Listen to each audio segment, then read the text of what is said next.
मैं कहां से विधानसभा का चुनाव लड़ूंगा नहीं लड़ूंगा। जैसा मैंने कहा, ये तमाम विषयों पर चर्चा चल रही है। जो लोग मेरे विधानसभा के चुनाव लड़ने को लेकर ये भ्रम फैला रहे हैं मेरे ही गठबंधन के भीतर, अभी तक ईवीएम पे ये लोग पूरा ठीकरा फोड़ने का काम करते थे, जो कि राहुल जी कर सिर्फ और सिर्फ बहाना ये लोग तलाशते हैं कि इस वजह से हम लोग चुनाव हारे। और ये शुरुआत मानिए, इसको कहीं ना कहीं एक शंखनाद मानिए विधानसभा चुनाव को लेकर। बिहार के अलग अलग इलाकों में एक पार्टी तो छोड़ दीजिए, एक परिवार से तीन प्रधानमंत्री थे, आपके परिवार के थे, आपके दादाजी थे, परदादा थे, दादी थी, आपके पिताजी थे, सब थे। जो लोग गठबंधन के भीतर दरार डालने की सोच के साथ भ्रमित करते हैं कि भैया मैं आ रहा हूं और मेरी कुर्सी के ऊपर निगाह है, कतई ऐसा नहीं है। तो जातीय आधारित जनगणना की भी चिंता आएगी, उस वक्त आपको ये भी याद आएगा कि भैया कैसे आरक्षण के दायरे को बढ़ाया जाए।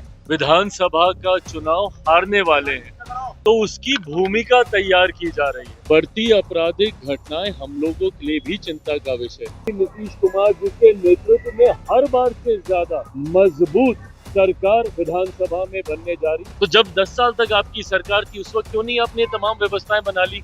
आज सिर्फ और सिर्फ ये चुनावी झुंझुना लोगों को दिखाने से नहीं होने वाला। नमस्कार, द इंडिया टॉप देख रहा है, मैं हूं अखंड ज्योति। देखिए, चिराग पासवान पटना पहुंचते ही सब कुछ स्पष्ट कर दिया है। चूंकि आने वाले समय में बिहार विधानसभा के चुनाव होने और उससे पहले लगातार सियासी गलियारों में चर्चाएं इस बात को लेकर हैं कि चिराग पासवान चुनाव लड़ सकते हैं। क्या उनकी नजर मुख्यमंत्री की कुर्सी पर है? साथ ही साथ आपको बता दें, कल के दिन चिराग पासवान की बड़ी रैली आरा में होने जा रही है और उससे पहले चिराग क्या कुछ कह रहे हैं, पहले उनके पूरे बयानों को सुनिए। विधानसभा का चुनाव हारने वाले हैं तो उसकी भूमिका तैयार की जा रही है, और ये भूमिका इन्होंने हर बार जब जब चुनाव हारे हैं तब तब नए बहाने तलाशने का काम किया।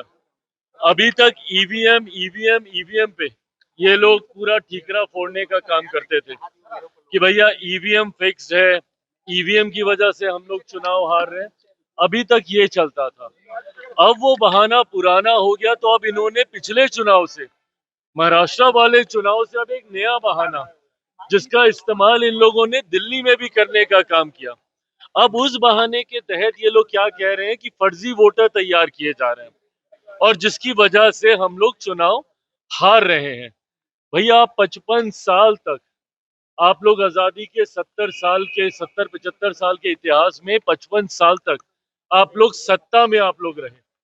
उसके बाद अगर आज देश की जनता आपको नकार रही है तो जरूरत है आत्ममंथन करने की, ना कि बहाने तलाशने की, जो कि राहुल जी कर रहे हैं।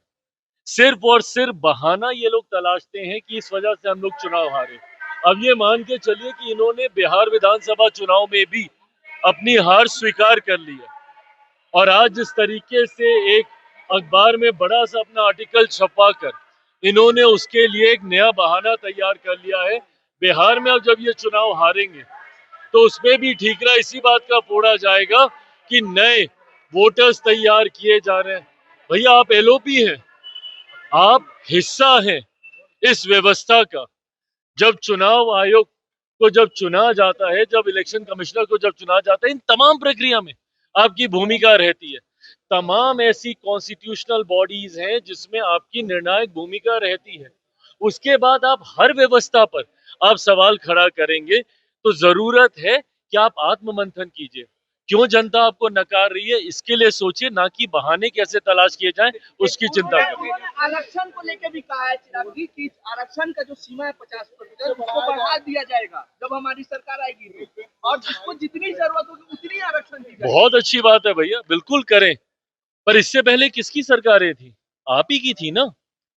एक पार्टी तो छोड़ दीजिए, एक परिवार से तीन प्रधानमंत्री थे, आपके परिवार के थे, आपके दादाजी थे, परदादा थे, दादी थी, आपके पिताजी थे, सब थे। लंबे समय तक 2014 से पहले एक दशक तक आप ही के पार्टी की नेतृत्व वाली सरकारें थी। मुझे चिंता इस बात की होती है कि जब आप लोग विपक्ष में जाते हैं आपके स्वर बदल जाते हैं, जब आप सत्ता में आते हैं आपके स्वर बदल जाते हैं। आज जितनी चिंताएं हैं व्यवस्था को लेकर, सबसे पहली बार सीबीआई किसी सरकार का तोता है, ये किस सरकार में कहा गया था? किसकी सरकार थी उस वक्त? आज जब आप कॉन्स्टिट्यूशनल बॉडीज के ऊपर जब आप सवाल उठाते हैं, तो ये किसकी सरकार में कहा गया था कि भैया सीबीआई सरकार का तोता है? आप ही की सरकार में, यूपीए गवर्नमेंट थी उस वक्त। उसी वक्त कहा गया था कि भाई ये सरकार का तोता है। तो जब आप विपक्ष में चले जाते हैं, आपको चिंता होने लगती है। उस वक्त आपको जातीय आधारित जनगणना की भी चिंता आएगी। उस वक्त आपको ये भी याद आएगा कि भैया कैसे आरक्षण के दायरे को बढ़ाया जाए। उस वक्त बिहार में कैसे हम लोग विशेष राज्य का दर्जा देते, ये भी अब आपको याद आएगा। तो जब 10 साल तक आपकी सरकार थी, उस वक्त क्यों नहीं आपने तमाम व्यवस्थाएं बना ली? आज सिर्फ और सिर्फ ये चुनावी झुंझुना लोगों को दिखाने से नहीं होने वाला। लोग आपकी हकीकत जान गए और इसीलिए कारण लोकसभा का चुनाव तो आप हार ही रहे हैं। एक के बाद एक अलग अलग राज्यों का चुनाव भी आप हार रहे हैं, और आने वाले दिनों में बिहार भी आप हारेंगे, बंगाल भी आप हारेंगे, असम भी आप हारेंगे। प्रधानमंत्री को कह रहे हैं सरेंडर प्रधानमंत्री, राहुल गांधी कह रहे हैं कि सरेंडर प्रधानमंत्री, हर बात पे सरेंडर कर देते हैं, जातीय जनगणना पे सरेंडर कर दिए, सीजफायर पे सरेंडर कर दिए। किस बात की मतलब ये बहस है? देश के प्रधानमंत्री हैं वो, ऐसे में इस तरीके से उनके ऊपर निजी टिप्पणी करना, मैं कतई इसका पक्षधर नहीं रहा। आप नीतिगत विषय उठाइए ना, बोलिए जो आपको कहना है, बट इस तरीके से प्रधानमंत्री जी के नाम से एक तुकबंदी बनाते हुए, ये छोटी राजनीति है। इन सारी चीजों में नहीं पड़ना चाहिए। लगातार कह रहे हैं कि हर दिन रेप और बलात्कार और आप भी जा रहे हैं। देखिए, बढ़ती आपराधिक घटनाएं हम लोगों के लिए भी चिंता का विषय है। मैंने भी बिहार सरकार से, मुख्यमंत्री जी से इन तमाम विषयों को लेकर चिंता साझा करने का काम किया। संतोष इस बात का है कि जो अपराधी हैं, पूरी तत्परता के साथ उनकी धरपकड़ कैसे हो, इस पर भी प्रशासन मुस्तैदी से कार्य कर रहा है। पर इन आपराधिक घटनाओं को नियंत्रित करने की जिम्मेदारी भी बिहार सरकार की है। ऐसे में जब विपक्ष सवाल उठाता है, तो मैं उम्मीद उनसे ये करता हूं कि अगर बिहारियों के ऊपर अपराध होता है, तो ये चिंता इस व्यवस्था से जुड़े हर व्यक्ति की होनी चाहिए, सत्ता पक्ष हो, विपक्ष हो। कैसे हम लोग इसको नियंत्रित करें, मिलकर हम लोग को कार्य करने की जरूरत है। सरकार और प्रशासन, इस बात का मैं विश्वास जरूर दिलाऊंगा। देखिए, बिहार सरकार का मैं हिस्सा नहीं हूं, मेरा कोई विधायक नहीं है जो कि नीति पॉलिसी मेकिंग प्रणाली का हिस्सा हो, बट हाँ, बिहार सरकार का हम लोग समर्थन जरूर करते हैं। ऐसे में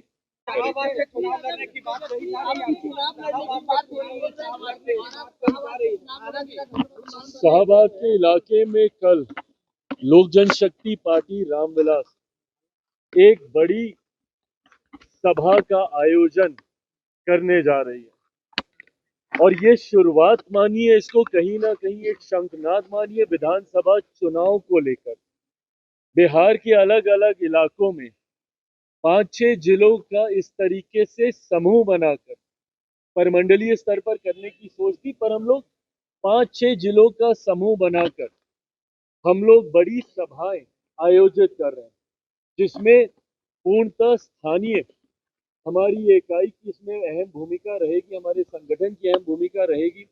इस बार भी कैमूर, रोहतास, आरा, इन तमाम जिलों को, औरंगाबाद, इन जिलों को मिलाकर हम लोग ये बड़ा कार्यक्रम आरा में हम लोग करने जा रहे हैं। इसके बाद अलग अलग कई और 8-10 ऐसी ही बड़ी सभाएं होंगी। मैं कहां से विधानसभा का चुनाव लड़ूंगा नहीं लड़ूंगा, जैसा मैंने कहा, ये तमाम विषयों पर चर्चा चल रही है। अंतिम मोहर इस पर पार्लियामेंट्री बोर्ड की तरफ से ही लगेगी। पर जो लोग मेरे विधानसभा के चुनाव लड़ने को लेकर ये भ्रम फैला रहे हैं मेरे ही गठबंधन के भीतर, मैं पुनः इस बात को दोहराता हूं कि अगर मैं विधानसभा का चुनाव लड़ूंगा, उसके पीछे की सोच अपने पार्टी के स्ट्राइक रेट को मजबूत करना होगा, गठबंधन को मजबूती देना होगा। और ये पहली बार ऐसा नहीं है कि मैं ही कुछ ऐसा अनोखा प्रयोग करने जा रहा हूँ। अलग अलग समय पे आपने देखा, भारतीय जनता पार्टी, कई बड़े दल भी अपने राष्ट्रीय स्तर के नेताओं को विधानसभा का चुनाव लड़वाते हैं। लोकसभा में भी हम लोगों ने देखा, कैबिनेट मिनिस्टर्स ने अलग अलग समय पे विधानसभा के चुनाव लड़ने का काम किया, उसके पीछे की सोच अपने कार्यकर्ताओं में उत्साह लाने की होती है, गठबंधन और अपनी पार्टी के स्ट्राइक रेट को बेहतर करने की होती है। तो उसी दृष्टि के साथ इस विषय को लेकर चर्चा चल रही है। जो लोग गठबंधन के भीतर दरार डालने की सोच के साथ भ्रमित करते हैं कि भैया मैं आ रहा हूं और मेरी कुर्सी के ऊपर निगाह है, कतई ऐसा नहीं है। कुर्सी भी स्थिर है।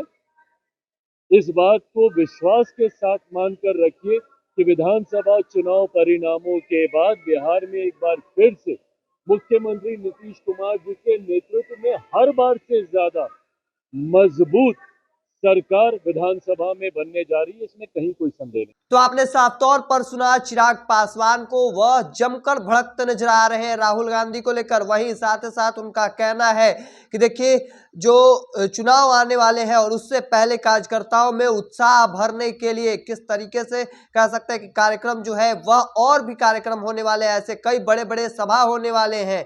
और इससे पहले साथ ही उन्होंने यह भी कहा कि मुख्यमंत्री नीतीश कुमार ही होंगे अगले मुख्यमंत्री। देखिए साफ तौर पर एक बार फिर से वह कहते नजर आए, चूंकि लगातार चर्चाएं चल रही है कि क्या चिराग पासवान की नजर मुख्यमंत्री की कुर्सी पर है, इसको लेकर भी वह क्या कुछ कर रहे थे वह भी आपने सुना। तब तक के तमाम हर अपडेट को देखते रहने के लिए इंडिया टॉप देखते रहे।